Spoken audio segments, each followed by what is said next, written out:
بسم اللہ الرحمن الرحیم۔ السلام علیکم ورحمۃ اللہ وبرکاتہ۔ قال رسول اللہ صلی اللہ علیہ وآلہ وسلم علی خیر البشر من ابا فقد کفر۔ علی سب سے افضل انسان ہے، جس نے ان کا انکار کیا گویا اس نے کفر اختیار کیا۔ قال رسول اللہ صلی اللہ علیہ وآلہ وسلم من احب علیٰ فہو طاہر الاصل ومن ابغضہ ندم یوم الفصل۔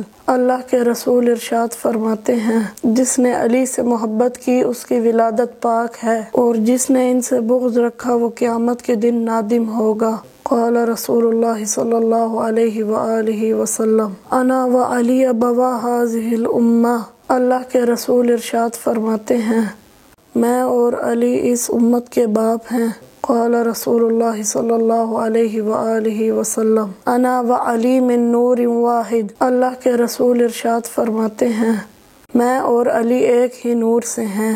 قال رسول اللہ صلی اللہ علیہ وآلہ وسلم یا علی انت وشیعتک هم الفائزون۔ اللہ کے رسول ارشاد فرماتے ہیں، اے علی، آپ اور آپ کے شیعہ ہی کامیاب ہیں۔